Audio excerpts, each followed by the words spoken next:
Here's a bike that I find extremely fascinating in the Honda lineup. A lot of times it's not from the 2000s, it's not, from the 90s. It's a bike that's from the 80s. That is the Honda CX500. They also have another variant, it's the GL500. This bike, otherwise known as the Honda Silverwing, before they made the Honda Goldwing, I guess, it's one of the coolest Hondas you ever heard. A lot of the hipsters have kind of known about this bike and they drove up the price of this bike because it's such a cool bike. And the main reason it's cool is that this is a V-twin, a sideway V-twin from Honda.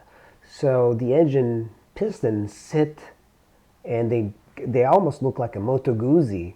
It's a V-twin, but it's kind of sideways. The ST1300 from Honda, ST1100 have that same sort of system, but it's a V4. This is an antiquated, old-style Honda that's interesting and reliable. A lot of the hipsters have turned this bike and they modified it into cafe racers. I've seen a lot of these projects, and they do look good.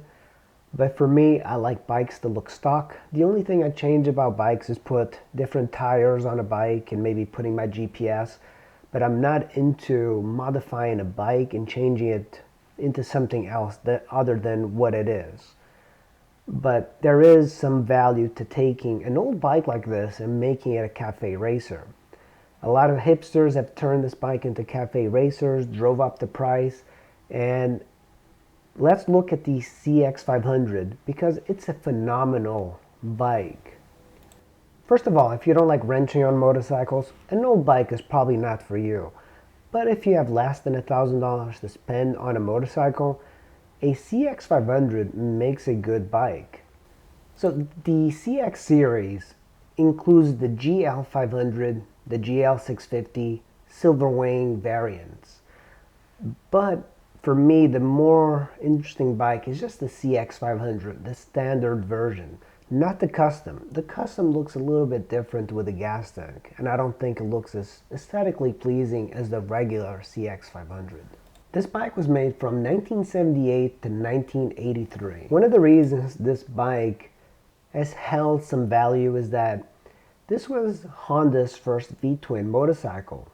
It initially was designed as a 90-degree V-twin, but Honda built a prototype, the CX350, and it was never released to the public. In that version, the cylinder heads did not have cylinder head twist. The transmission on this bike is an amazing thing, and it's a shaft drive. No, it's not a chain drive. So if you want a cool touring bike, and you can get variants of this bike with Vetter fairings and everything like that, and it's reliable enough to go across a continent.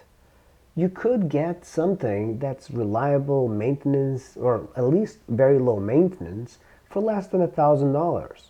There were a few versions. My favorite is just the CX500, the standard version. It had a larger fuel tank, had a step seat, a round brake fluid reservoir, a plastic mini fairing that was thought to look unusually at the time. The CX is also water-cooled, which was unique at this time. The CX Custom was introduced in 1979. This is the bike that you often see on Craigslist and in the marketplace and various other websites. They seem to have made quite a few, especially in the United States. So you can get this bike and it still makes a better bike than a lot of the modern bikes.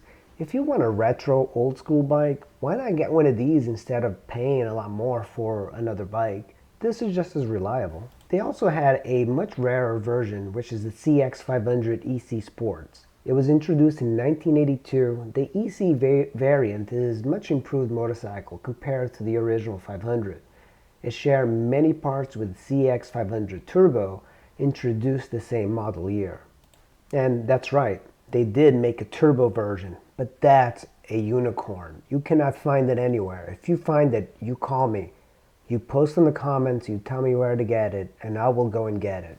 Another CX500 is the GL500 Silverwing and the GL650 Silverwing. I do find the GL500 from time to time, but the GL650 It's very rare to find. If you can find it, just let me know. I would like to own one, put it in my stable. Let me know. Some of the problems you're going to be finding with this bike is that it's an extremely old bike, and generally this bike is going to live in somebody's barn. They're not going to be using it as a daily commuter and going to be riding it. I've seen a lot of these with 30,000 miles, so that equates to not a lot of riding. And you're going to have to do quite a bit of maintenance to get it up to speed. So a lot of the rubber housing of things, anything that's rubber is going to be breaking. You're going to have to replace it. But the main problem with this bike is it's the cam chain tensioner. These models had a recall on this part due to a guide bolt backing itself out. The recall states, the cam chain guide bolt may loosen due to a presence of a rubber coating on the surface of the guide in the area where the bolt seats. If the bolt becomes loose, the engine will develop a ticking noise. Continued vehicle operation with a loose guide bolt may result in breakage of the bolt and increased engine noise. So, if you get the CX500, there's a lot of CX500 owners that are hardcore and they've done it. If you luck out, then you don't have to do this. But it's an intense procedure that you have to do, or you can just live with the noise. And for less than $1,000, this bike makes a much cooler bike than a lot of the bikes out there. So go ahead and just buy it. It's a cool bike.